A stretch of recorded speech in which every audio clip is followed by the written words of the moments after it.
From the lakes of Minnesota to the hills of Tennessee, across the plains of Texas, from sea to shining sea, from Detroit down to Houston and New York to LA, where there's pride in every American heart, and it's time we stand and say that I'm proud to be an American, where at least I know I'm free, and I won't forget the men who died, who gave that right to me, and I gladly stand up next to you and defend her still today, 'cause there ain't no doubt I love this land. God bless the USA.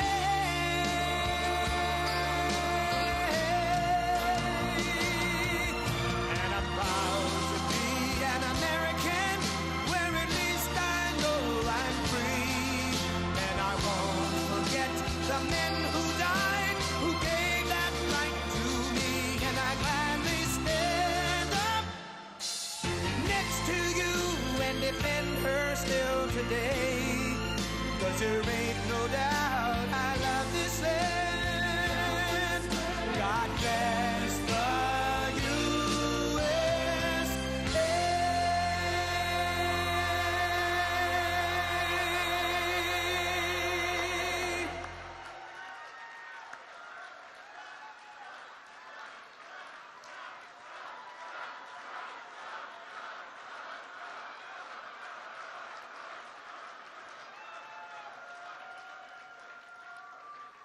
Shabbat Shalom. Thank you. Thank you.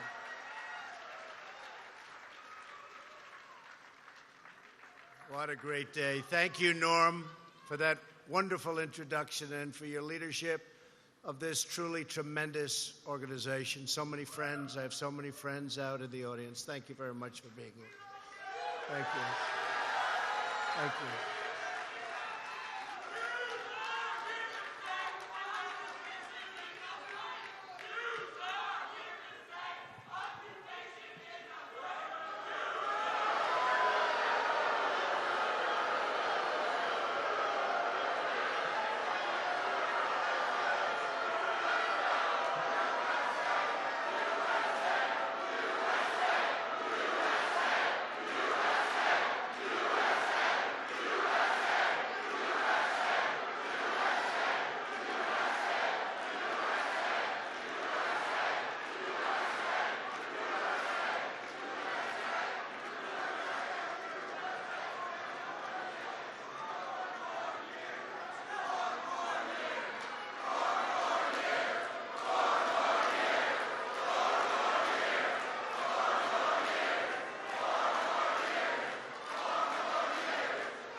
Thank you very much.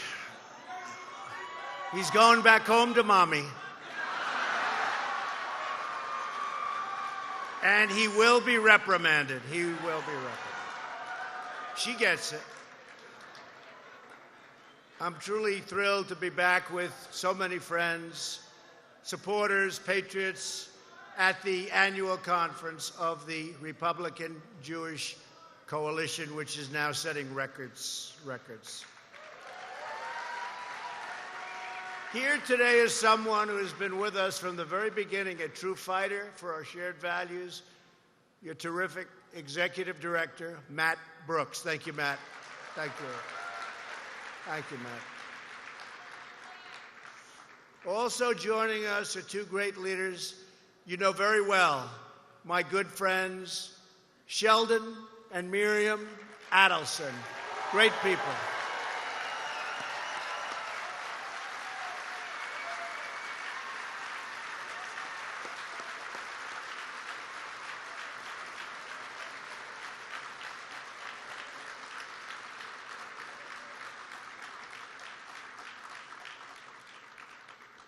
They like you both, Sheldon.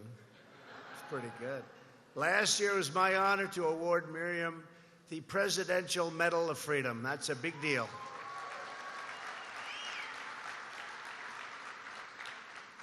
I also want to thank Senator Lindsey Graham. Is here, Senator. Where is Lindsey? Senator Lindsey, great man, great friend of Israel.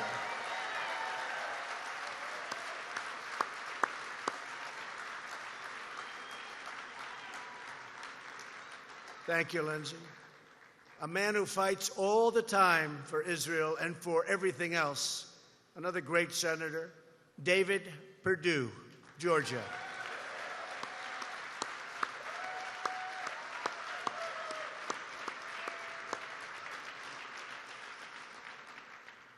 Senator Kevin Cramer.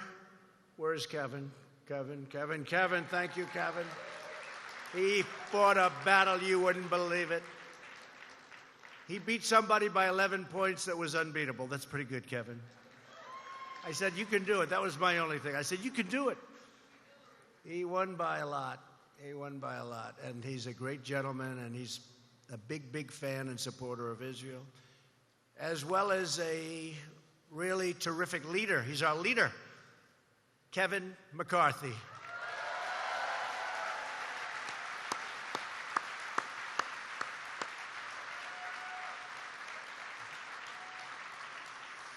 And we have representatives that are outstanding. The great Billy Long. Where's Billy? Billy Long. Denver Riggleman.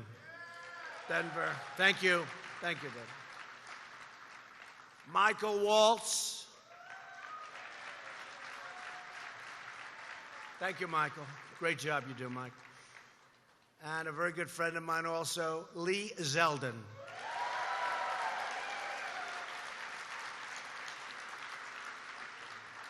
And a special thanks to Representative Omar of Minnesota. Oh,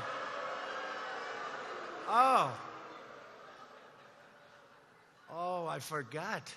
She doesn't like Israel. I forgot. I'm so sorry. Oh. No, she doesn't like Israel, does she? Oh, please, I apologize. A great friend of mine, one of the most successful men in the state, amazing guy, tremendous businessman, Mr. Phil Ruffin. Where's Phil? Phil. Thank you, Phil. A competitor of mine in Manhattan for a long time, always built great buildings, great architecture, was known for design and success. Loves Israel, George Klein. Thank you, George. Thank you, George. So many friends in this room. We're also grateful to be joined by members of my administration, including Jason Greenblatt, and a young man named Jared Kushner. He is fighting for Israel.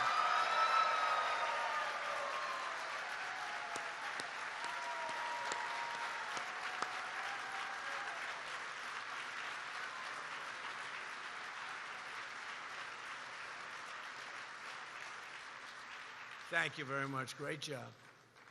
Peace in the Middle East. If they can't do it, nobody can.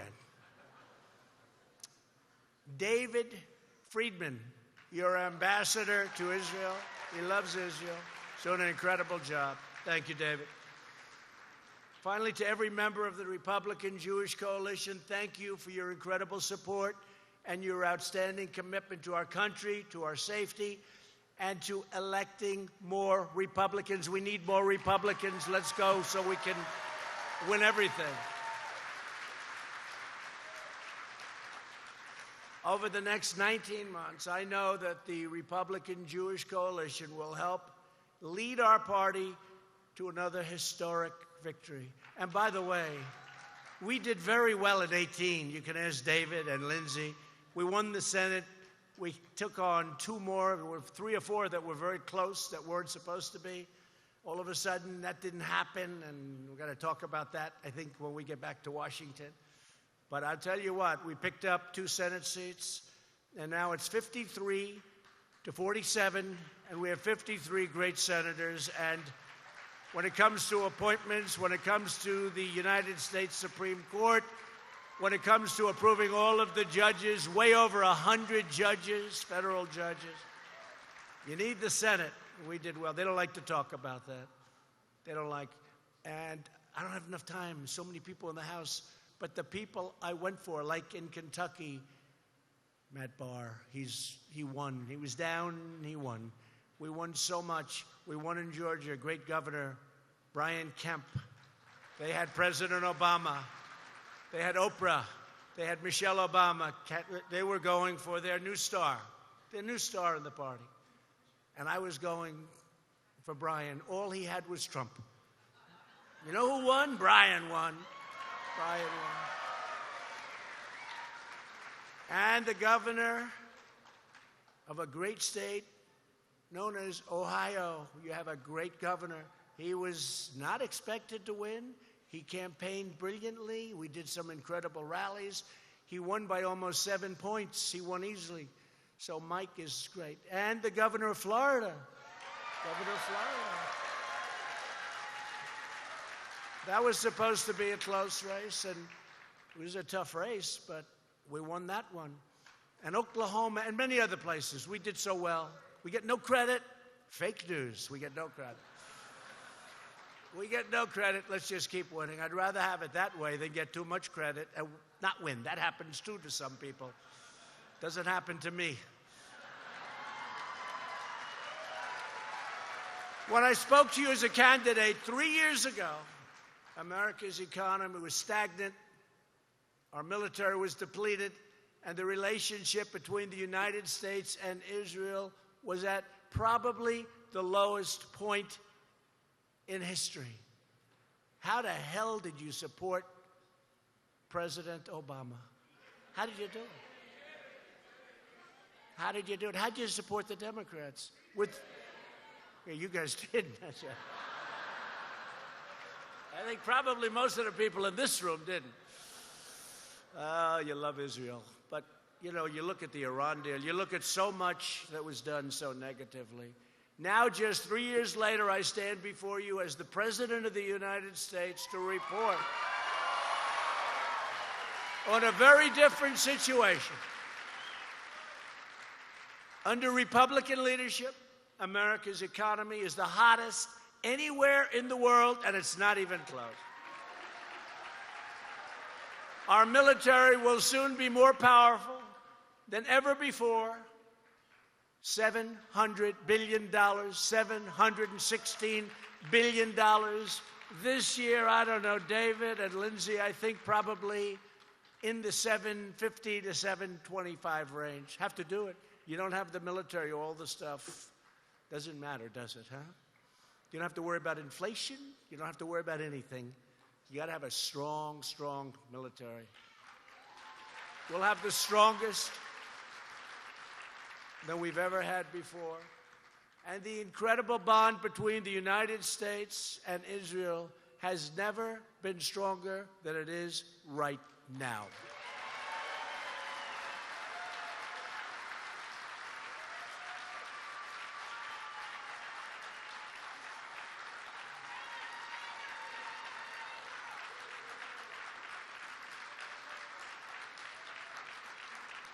America is thriving, America is booming, and America is winning, winning, winning like never before. We're respected again.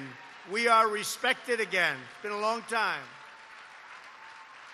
Since the election, we've created more than 5.5 million new jobs, including 600,000 manufacturing jobs.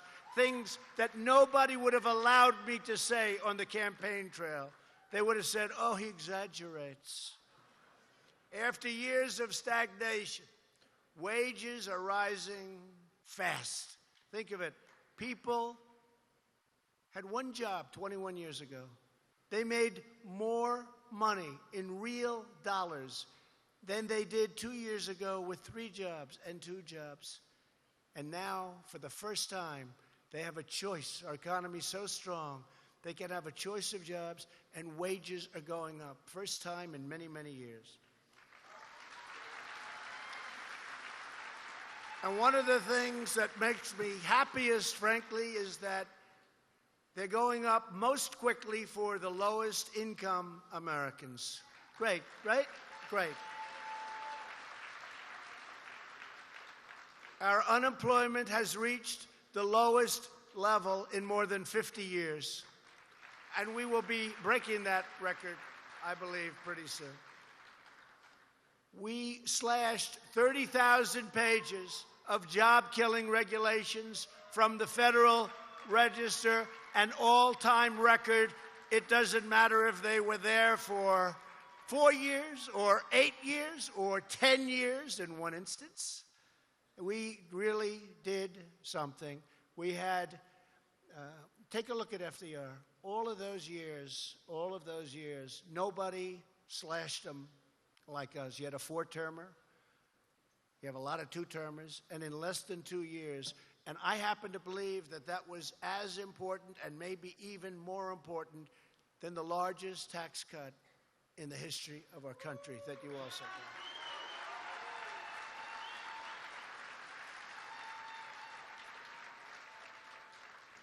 We're fixing broken trade deals.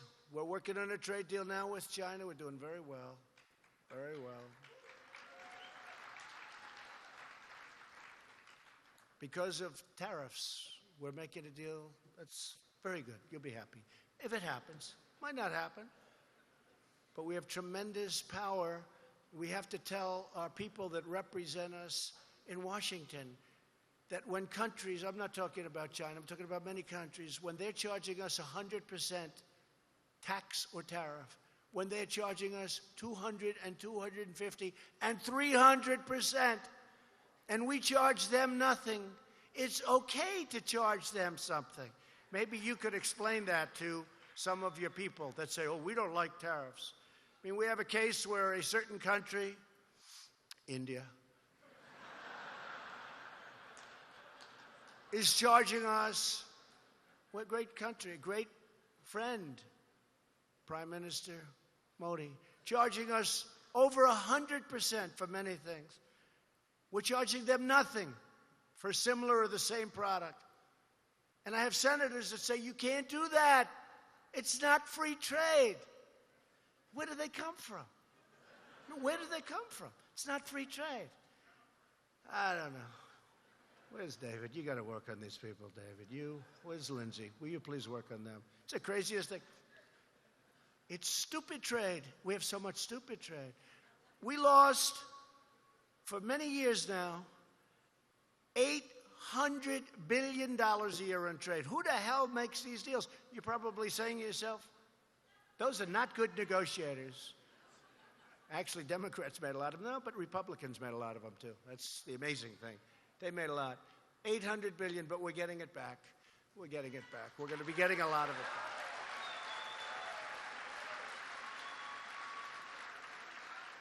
Tell you one thing, if they let me really do my thing, we'd get it back.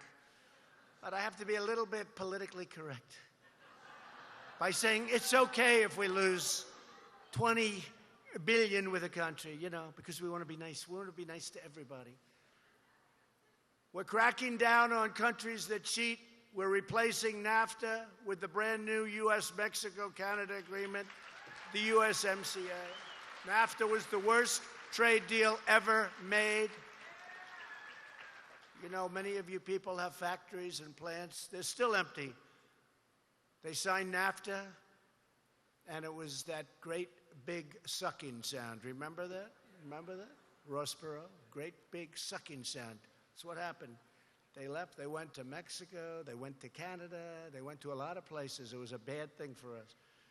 But we'll be ending NAFTA, hopefully very soon. Very soon. And one of the things in the New Deal is that it's very difficult financially for a company to leave the United States, fire all of its employees, move, let's say, to Mexico or Canada, open up a new plant, make a product, sell it in for no tax. So we end up with unemployment and nothing but loss and empty factories. That's not happening anymore, folks. Not happening anymore. We've ended the war on American energy, and the United States is now the #1 producer of oil and natural gas anywhere in the world, bigger than Russia and bigger than Saudi Arabia. Can you believe that? Can you believe that? 2 years.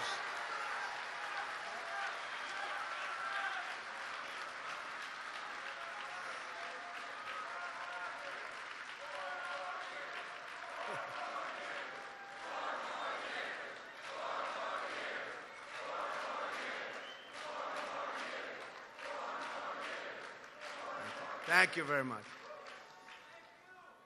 And we're working now on getting pipelines approved in Texas that would normally take 10, 12, 14, 15 years to get approved. And we're trying to get them approved very rapidly. And if we do that, we're going to pick up another 20 to 25%. We'll be leading by so much. We already are leading by a lot. It's all happened over a very short period of time. And we've confirmed more than 100 new federal judges to interpret the Constitution as written. And as Norm said, and I appreciate that, so important, Norm, we have confirmed 2 incredible Supreme Court justices, Neil Gorsuch and Brett Kavanaugh.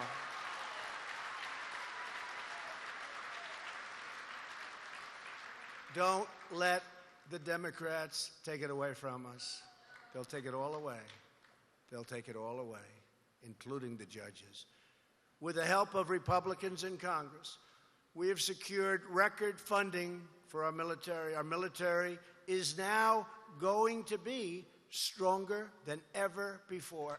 Ever, not even close. We're developing new weapon systems. We're developing things that nobody even thought of. Levels of technology that nobody else has. With all of that being said, if we can be smart, and if China and Russia and maybe 1 or 2 others, if necessary, can be smart, we'd all be saving a tremendous amount of money, and that's okay with me. But we will be so far in the lead. We always have to be in the lead. And thanks to our focus on burden sharing, $100 billion more dollars will be coming this year to NATO. Think of that. Other countries, in certain instances, we're getting an almost free ride. We protect them, and they're delinquent. You know, I use a real estate term for George Klein.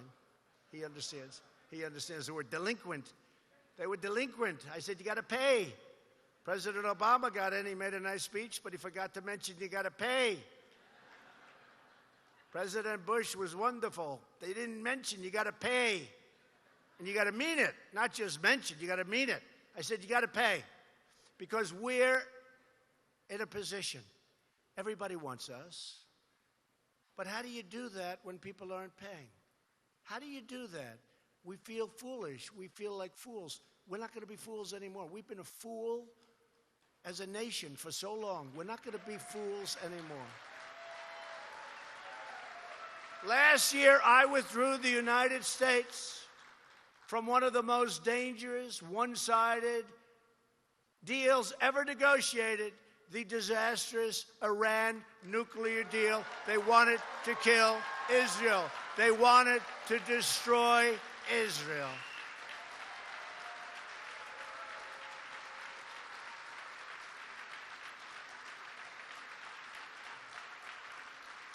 And maybe you could explain to the young man that just got taken out what it means when a country shouts as they're signing the deal, death to Israel. Maybe you could explain that to him.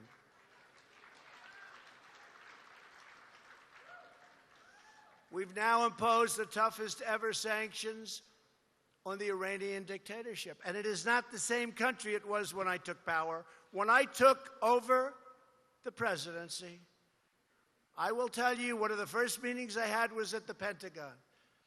Great generals, great people. I wanted a briefing on Iran. We had 14 different sites.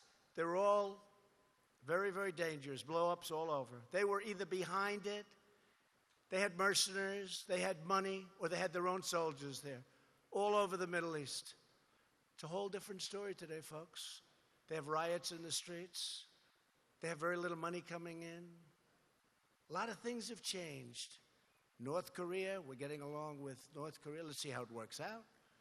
But we have a good relationship. Don't forget, I have a very good relationship with Kim Jong-un. When I first came in, they were setting rockets and nuclear explosions, and a lot of things were happening. Can't tell you what's going to happen. Had to walk from the one deal. Was it going to be a right deal? But we have a great relationship. We'll see what happens. I hope we're going to be able to do something. Maybe, maybe not, but I hope we're going to be able. Relationship is very important. You know that very well. We're confronting the deadly menace of radical Islamic terrorism. When I took office just over 2 years ago, ISIS controlled more than 20,000 square miles in Iraq and Syria. I held up a map. It was so much red, red meaning them, all red, showing the different sites. Today, the ISIS caliphate has been 100% obliterated. 100%.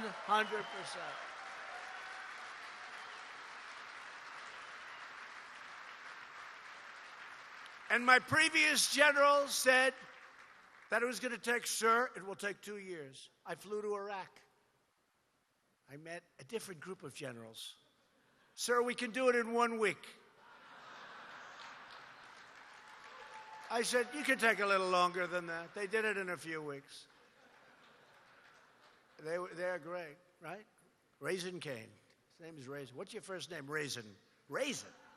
What the hell kind of, what's your last name? Cane. Wait a minute. Your name's Raisin Cane? I like you as a general. I think that's what I want. Even Sheldon Adelson likes that as a general. It's the kind of a guy he'd have. I also took another historic action that had been decades in waiting. The United States recognized the true capital of Israel and opened the American embassy in Jerusalem.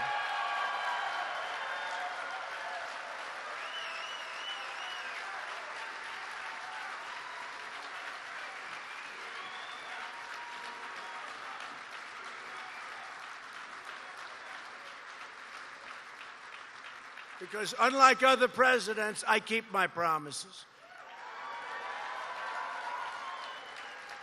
Every president for many decades said they were going to do that. And I understand really why.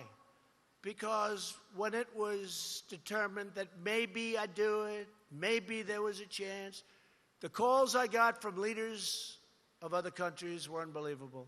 Presidents, dictators, prime minister, kings, queens, everybody. My phone was ringing off the hook. So I knew I was going to do it. So I left a message. I said, I'm going to call you next week. They said, could we speak to him? I said, no, he's not available. They'll call it lying. The fake news will say, that's a horrible lie. I want to be nice. No, I'll call you next week. I look forward to it. I had so many calls after I did this. It took me like 3 weeks to make all the calls. But I knew what they were calling about. So I did it.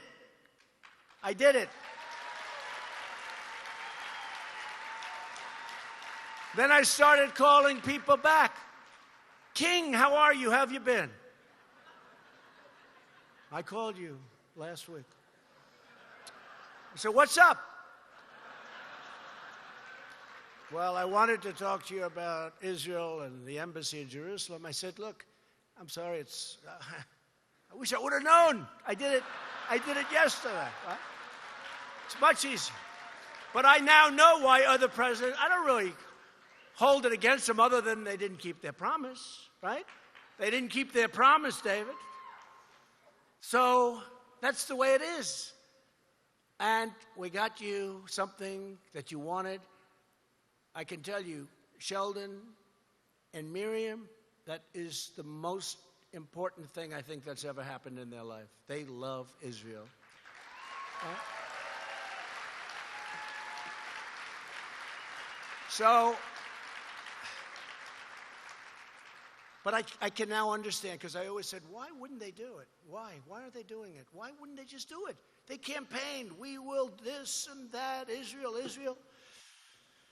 Then you folks go out and vote for them, and then they don't do it, right? 4 years, 8 years, didn't matter. They won't do it. But you know what? They did it. We did a great job, and we feel great about it.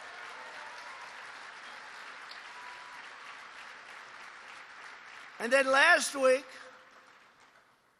Israel's security, really so important. It's all about security. When you get right down, it's about security. It's always number one for me. I got to talk. We could talk healthcare. We could talk 100 different things. Without security, what does it matter? I stood with Prime Minister Netanyahu, Benjamin Netanyahu. How's the race going, by the way? How is it? Who's going to win the race? Tell me. I don't know. Well, it's going to be close. I think it's going to be close.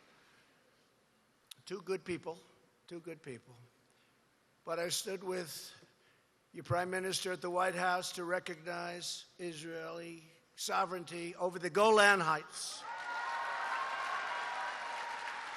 The Golan Heights is something I've been hearing about for a long time.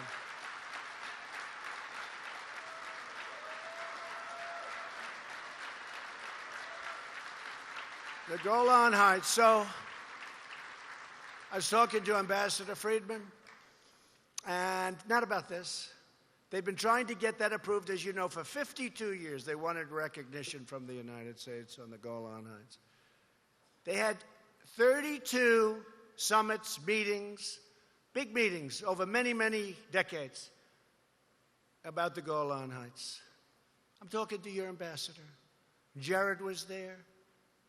Jason Greenblatt was there. I said, fellas, do me a favor.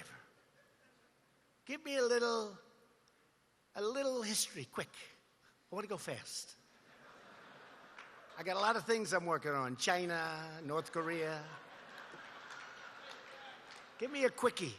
Norm, I said, give me a quick little, so I know it as well as Norm, but I don't want to spend quite as much time as he has spent studying it, right? Which has been his entire life, right? So they had 32 different summits. He starts going, well, we need that. It's the high point. We need it for protection. We need it for... I said, all right, good. How do you like the idea? They weren't even calling about this. How do you like the idea of me recognizing exactly what we're discussing? Because I agree. You need it. You need the height. You need the height.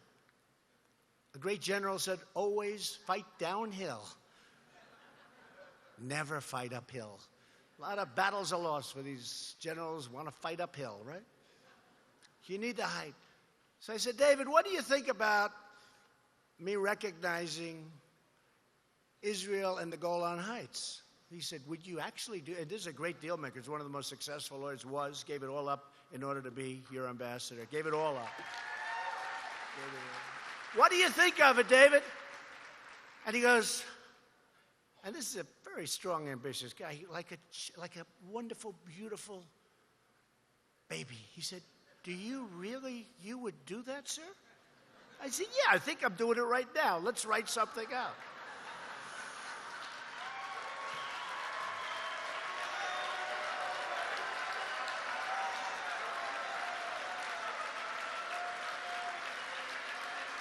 We make fast decisions. And we make good decisions. Look, I've made a lot of good decisions. Make good decisions.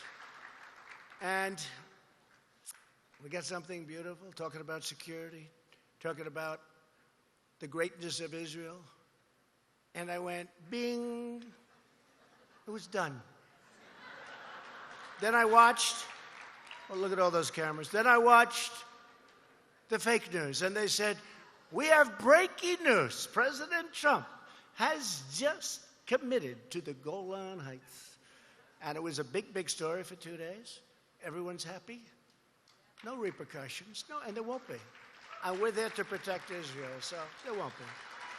We did the right thing. We did the right thing. And I want to congratulate Jared and Jason Greenblatt and David Friedman and all of the people they work with.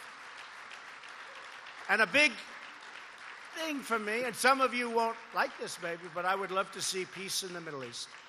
I would love to see peace in the Middle East. And if those three can't do it, you'll never have it done. It's never, with me as president, with them doing the deal, you'll never have it done. So let's see if we can do it. Who knows?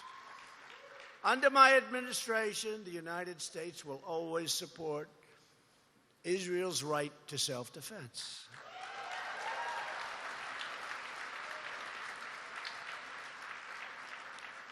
At the United Nations, we no longer tolerate any form of anti-American, anti-Israel, and anti-Semitic bias. We don't do it.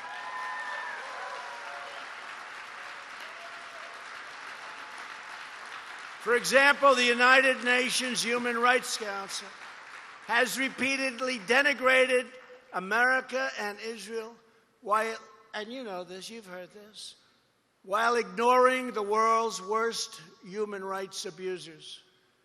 That's why I withdrew the United States from the UN Human Rights Council. And thank you to Nikki. Thank you to Nikki. Terrific job, Nikki Haley.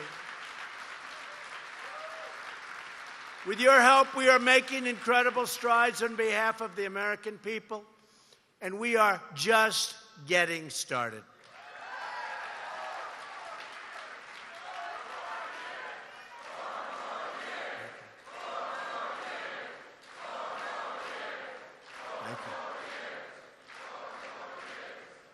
Thank you very much.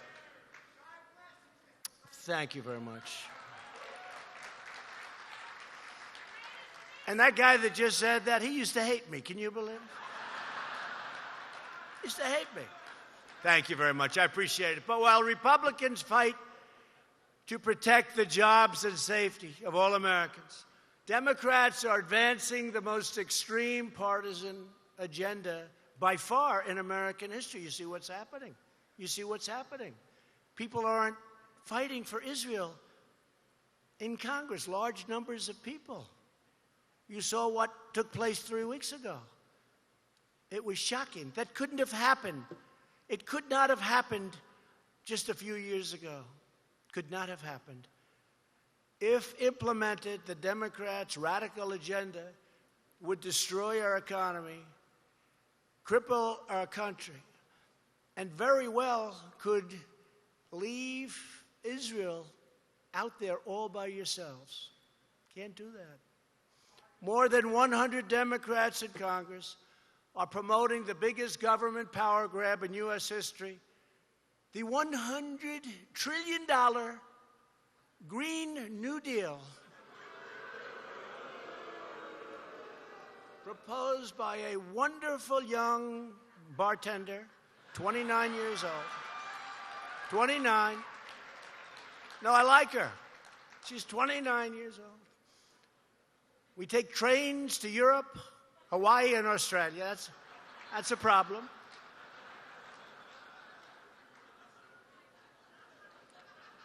The farming business is in big trouble, right? The auto business, you get one car. Somehow Detroit, etc. You know, I'm bringing so many car companies in. I don't think they're going to be thrilled to hear that. We are. We're built. I tell you what, when you look at what's happening with the car companies, they're opening up in Michigan and Ohio and Pennsylvania and North Carolina and South Carolina. It's amazing what's happening. We want to keep it going. You know, they could destroy what we've built very quickly. It doesn't. That's why having Lindsay and David and all of the people that I mentioned and so many more back in Washington, really, we're going to stop it. And we're going to win the election. We're going to win it. We're going to win it big. It will never be as easy as it looks. Over 120 congressional Democrats are also supporting a socialist takeover of our health care system that would take away private insurance.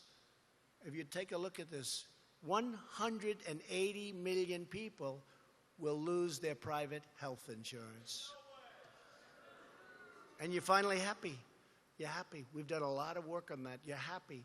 The radical Democrats are also pushing for a thing called, if you can believe this, open borders. They want open borders. They want people to pour into our country. Last month, more than 100,000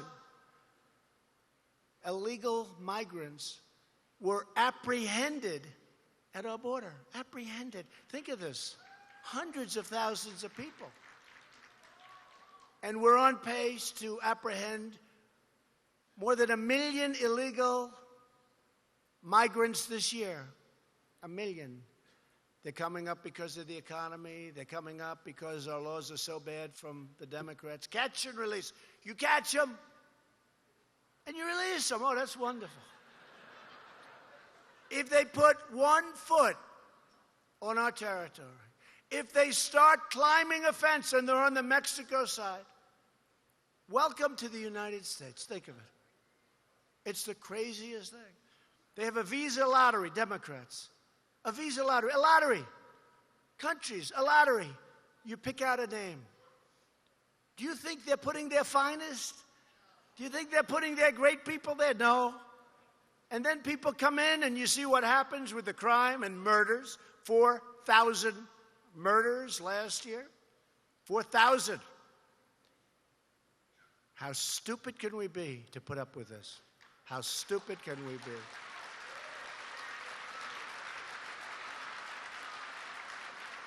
And the asylum program is a scam. Some of the roughest people you've ever seen. People that look like they should be fighting for the UFC. They read a little page given by lawyers that are all over the place. You know, lawyers. They tell them what to say. You look at this guy, you say, wow, that's a tough cookie. I am very fearful for my life. I am very worried that I will be accosted. If I am sent back home, no, he'll do the accosting. Asylum. Oh, give him asylum. He's afraid. He's afraid. We don't love the fact that he's got tattoos on his face. That's not a good sign. We don't love the fact that he's carrying the flag of Honduras or Guatemala or El Salvador, only to say he's petrified to be in his country. To confront this border crisis, I declared a national emergency.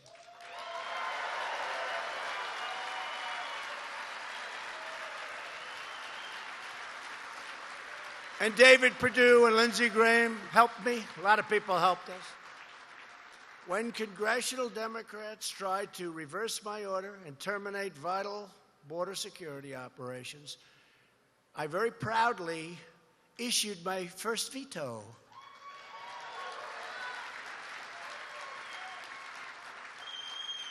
And they were not able to turn over the veto, so now we have. In fact, we have billions of dollars. We've started building walls, actually a while ago, from the first $1.6 billion, and renovation of a lot of walls. We could do that a lot cheaper. We had walls that were potentially very good, but they were in very bad shape. They were old. We renovated them.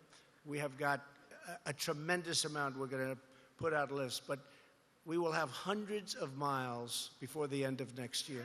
Hundreds of miles. And yesterday I traveled to the border in Calexico, California, and I saw a section of brand new 30-foot-high steel wall. You want to be able to see through it. You got to see through it. You got to see who's on the other side. Beautiful wall. Looks great. Looks great. Walls build good neighbors, right?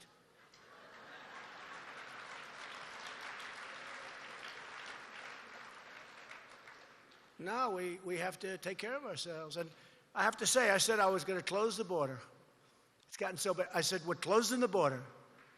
And as soon as I said that, and I really thanked the president of Mexico, because they stepped up. And now they are apprehending people on their southern border, coming in from Honduras, El Salvador, and various other places. Guatemala, And I stopped paying almost $600 million to those three countries. Now, I got a lot of heat. The Democrats say, how dare you do that? That money is used for all these good, but no, it's not. It's largely stolen. I send $600 million, we do, $600 million to three countries, and they form caravans. Now, if the government wanted to, I have a feeling they'd be able to stop caravans from forming in those three countries. I have a feeling. They're pretty tough. They're pretty tough down there. But they didn't, so I stopped the payment. Do you mind? Are you okay with it? Because I've taken a lot of heat from the stupid people that say, oh, gee, we should keep. We have people that work with them that say we should be sending much more money. We should be building things there, helping them. What about building our own country for a change? Wouldn't that be nice? Unfortunately, Democrats have refused to close immigration loopholes. That's really what it's all about. And again, Mexico has apprehended 1,400 people yesterday, 1,000 people the day before. They've never done this, never to the extent. And I appreciate it. I appreciate it. But if they don't do it, I'm going to close the border, or I'm going to do tariffs on the cars made in Mexico. They took 30% of our car business. By the way, I wasn't here when that happened, okay? I used to complain about it as a civilian. I'd complain. I said, what the hell is going on? They're taking our business. They have 30% of our cars. They make 30% of our cars. They send them into our country. No tax, no nothing, essentially. And we lost a lot of jobs, but we're getting them all back now. Getting them all back now. But I said we're either going to tariff those cars coming in at 25%, which is a tremendous amount of money. It's all about the cars. The cars are a big deal. Or we're going to close the border. And I will say this, Mexico has been great. The last 4 or 5 days they've been great. First time. At the heart of, and I don't mind closing the border. I tell you, a lot of these fakers back there, they say, he will never close the border. It's too much. Well, close the border, we stop about $500 billion worth of drugs from pouring into our country, There are a lot of advantages to it, too. A lot of advantages to it, too. I'm okay with it. I don't want to do it, but I'm okay with it. I'll do it. I'll do whatever is necessary to stop an invasion of our country. That's what it is.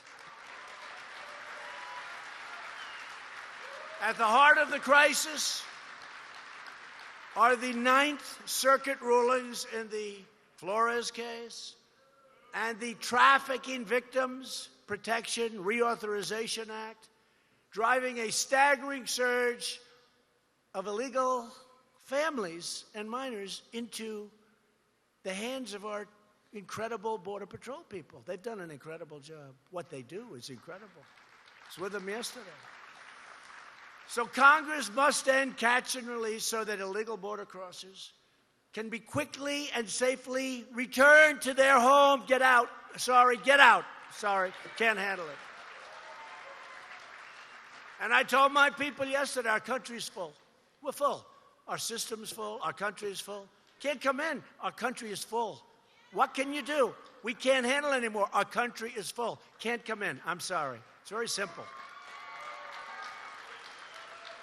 Never before has a major political party been more outside the American mainstream than the Democrats of today. They have become the party of high taxes, open borders, late-term abortion, crime, witch hunts, and delusions. And now the Democrats have even allowed the terrible scourge of anti-Semitism to take root in their party and in their country. They have allowed that. They have allowed that. House Democrats recently blocked legislation to confront the anti-Semitic movement to boycott and sanction Israel. Nobody could believe it, right? You couldn't believe it. Republicans believe that we must never ignore the vile poison of anti-Semitism. We do, all of us. Earlier this year, I appointed a new special envoy to monitor and combat anti-Semitism. We are grateful that he has joined us today, Elon Carr. Where's Elon? Thank you. Great job, Elon. If Elon's as good as I hear, he's going to do a great job. Thank you. Thank you very much. Congratulations. At my State of the Union address, I was honored to have as our guest a Pittsburgh SWAT officer, brave guy. I was with him in the hospital, who raced into gunfire during the horrific anti-Semitic attack on the Tree of Life synagogue.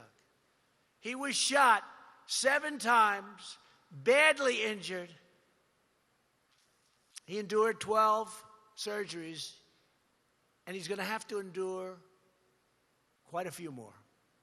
We are proud to have him here with us right now. If he wasn't there, as bad as it was, as horrible as it was, it would have been much worse. He is a brave man. Timothy Matson. Please stand, Timothy. Timothy.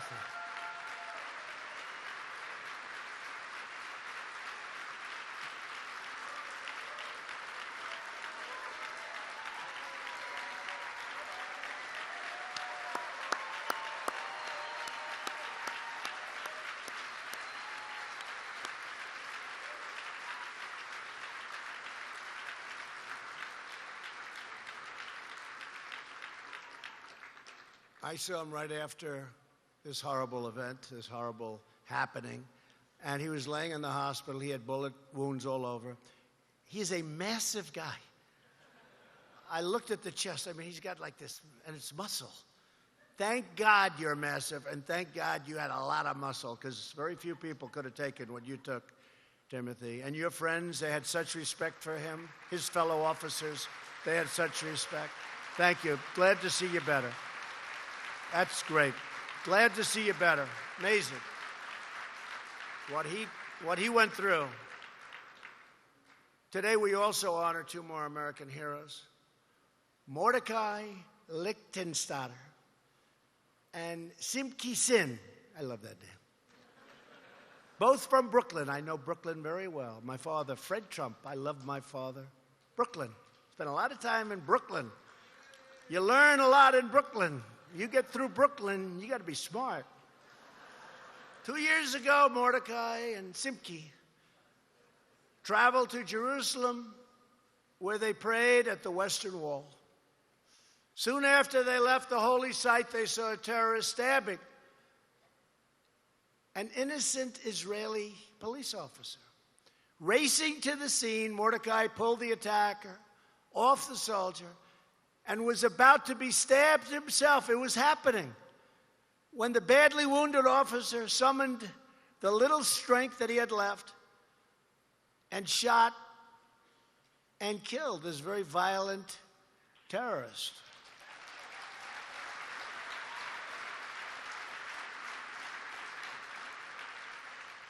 Simki immediately took his prayer shawl and wrapped it around the officer's wounds to stop the bleeding, which was profuse. After the attack, the officer said of the 2 Jewish Americans, "They were sent by God to save my life. For me, my family, and the Druze people of Israel, I thank God from the bottom of my heart." That's the officer. Thank you. Mordecai Simki, where are you? Stand up. Great job. Thank you. Great job.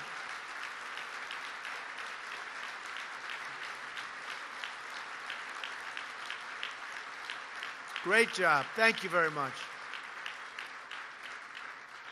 Recently, Mordecai and Simki became the first non-Israeli citizens to receive the country's civil exemplary decoration. That's a big deal. To Mordecai and Simki, you are an inspiration to all of us, to everyone in this room, to everyone in our country. Thank you very much.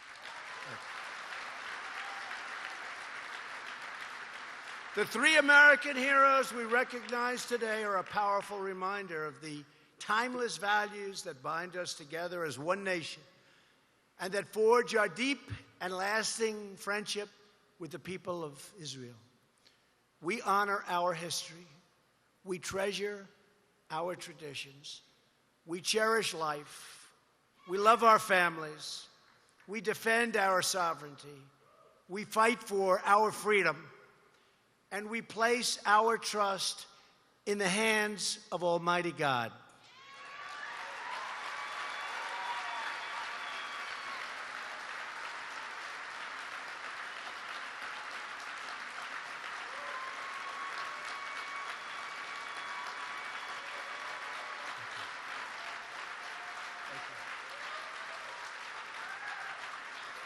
These are values that unite us all as Republicans, as citizens, as patriots, and as proud Americans.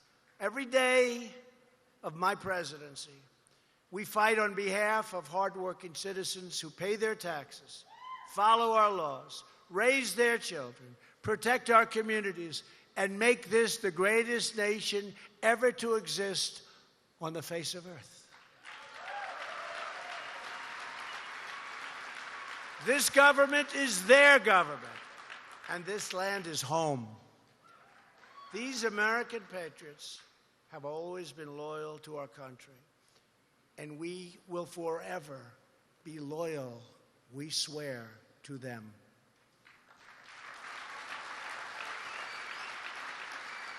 The choice for our country's future has never been clearer than it is today.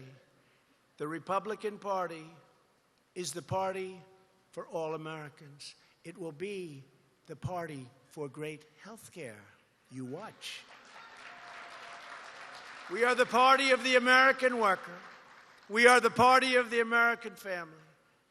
And we are the party of the American dream. Alongside our friends at the Republican Jewish Coalition, we will keep on working. We will keep on fighting, and we will be winning for the American people.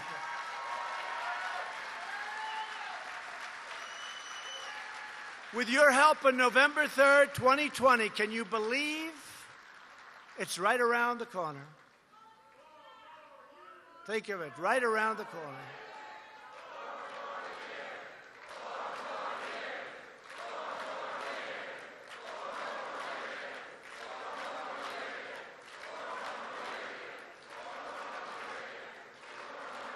Thank you very much. We're going to win. By the way, one of the people, and then that was confirmed by somebody else today on the other side, Democrats, were saying that they would reinstate the Iran nuclear deal. Well, this is what you have. They want to reinstate the deal. It was a disaster for our country. We gave $150 billion, $1.8 billion in cash. What does that look like? Airplanes loaded up with cash. How stupid was that deal? They want to reinstate it. Republicans are going to win the White House. We're going to retake the House. We're going to keep the Senate. And we are once again going to be in a position, in my opinion, like never, ever before, stronger than we've ever been before. There is more spirit for the Republican Party right now than I've ever seen. They keep talking about the spirit of the Democrat Party. There's more spirit for Republicans. In my opinion, by far, we may express it somewhat differently, and that's okay. More spirit than I have ever seen. And I've now been doing this for a little while. Not too long. I'm 1 for 1. That's it. 1 for 1. I want to be 2 for 2 and then relax.